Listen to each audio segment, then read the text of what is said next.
বাংলাদেশে একটা অদ্ভুত প্যাটার্ন আছে। ক্লাসের টপাররা স্কুল কলেজে সবচেয়ে ভালো রেজাল্ট করে। কিন্তু ১০-১৫ বছর পরে দেখলে দেখা যায় তারা অনেকে গড়পড়তা বা এভারেজ লাইফে আটকে আছে। আর যারা রেজাল্টে খুব এভারেজ ছিল বা যারা ব্যাক বেঞ্চার ছিল তাদের অনেকেই ভালো ক্যারিয়ার গড়ছে বা তারা অনেকের বিজনেস আছে, তারা অনেকে বিদেশে যাচ্ছে বা নিজের মতো করে এগিয়ে যাচ্ছে। প্রশ্ন হলো ভালো ছাত্ররা কোথায় পিছিয়ে পড়ছে? আজকে শুধুমাত্র আমরা আবেগ না, রিসার্চ দিয়ে, সাইকোলজি দিয়ে আর নিজেদের অভিজ্ঞতা দিয়ে বোঝার চেষ্টা করব, ভালো ছাত্ররা কেন একটা এভারেজ লাইফ কাটায় বা তারা কেন জীবনে পিছিয়ে পড়ে।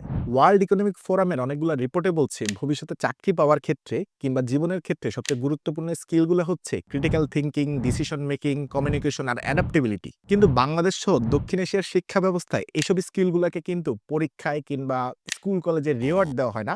উল্টো রিওয়ার্ড দেওয়া হয় মুখস্থ করা, কম ভুল করা, শিক্ষককে প্রশ্ন না করা, সিলেবাসের বাইরে না যাওয়া। ফলে ভালো ছাত্ররা বা যারা ক্লাসে ভালো করে তারা শিখে যে ভুল করলে জীবনে শাস্তি পেতে হবে কিংবা নিরাপদ থাকলেই আসলে সফলতা পাওয়া যাবে। কিন্তু আপনি যদি বাস্তব জীবনের ক্ষেত্রে দেখেন, আপনি যদি ভুল করতে না পারেন বা আপনি যদি ব্যর্থ হতে না পারেন, তাহলে কিন্তু আপনি শিখতেই পারবেন না বা আপনি ভালো কিছু করতেই পারবেন না। স্ট্যানফোর্ড ইউনিভার্সিটির প্রফেসর ক্যারল ডেভিক তার গ্রোথ ভার্সেস ফিক্সড মাইন্ডসেট রিসার্চে দেখিয়েছেন, যাদের ছোটবেলা থেকে বলা হয় তুমি খুব মেধাবী, তারা বড় হয়ে রিস্ক নিতে চায় না বা রিস্ক নিতে তারা খুব ভয় পায়। কারণ তারা ভাবে আমি যদি ব্যর্থ হই, তাহলে আমি একদমই স্মার্ট না, আমি খুব বোকা একটা মানুষ। বাংলাদেশে ভালো ছাত্ররা দেখবেন ঠিক একই ট্র্যাপে পড়ে। তারা নতুন কিছু শুরু করতে ভয় পায়, তারা ক্যারিয়ার বদলাতে ভয় পায়, তারা প্রশ্ন করতে ভয় পায়। কারণ তারা ভাবে যে আমি যদি ভুল করি তাহলে আমি মোটামুটি শেষ। বাংলাদেশের ভালো ছাত্রদের বা যারা গ্র্যাজুয়েট তাদের একটা বড়সড় সমস্যা কি আপনি জানেন? ওয়ার্ল্ড ব্যাংকের অনেকগুলো রিপোর্ট বলছে যে তারা কমিউনিকেশন স্কিলে খুব দুর্বল, তারা প্রবলেম সলভিং এ খুবই খারাপ, বাস্তব কাজে তাদের একেবারেই অভিজ্ঞতা নেই।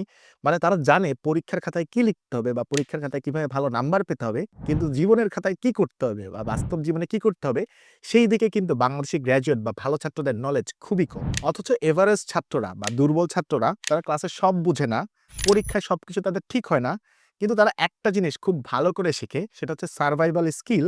তারা মানুষের সাথে কথা বলে, নিজে রাস্তা খুঁজে বের করে, পরীক্ষার আগের রাতে কিভাবে সবকিছু পড়ে মোটামুটি পাস করে আসতে হবে সেই চেষ্টাটা তারা করে। অর্থাৎ তাদের মধ্যে কিন্তু সার্ভাইভাল স্কিল রয়েছে।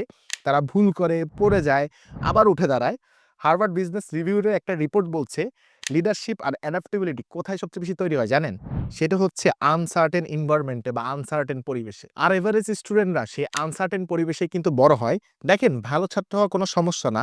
এটা একটা শক্ত ভিত্তি। এটা কিন্তু আপনার লাইফে অনেক আনফেয়ার অ্যাডভান্টেজ আপনাকে দিবে। আপনি অনেকের চেয়ে আসলে অনেকটা এগিয়ে থাকবেন।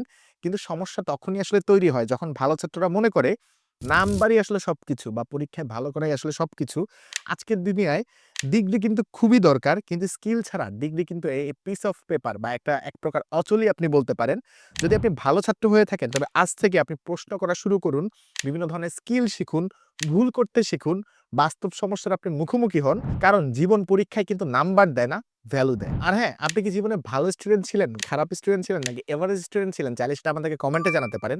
এটা কি আপনার জীবনে বাধা হিসেবে কাজ করেছে নাকি শক্তি হিসেবে কাজ করেছে? সেটাও আমাদের সাথে জানাতে কিন্তু একদমই ভুলবেন না।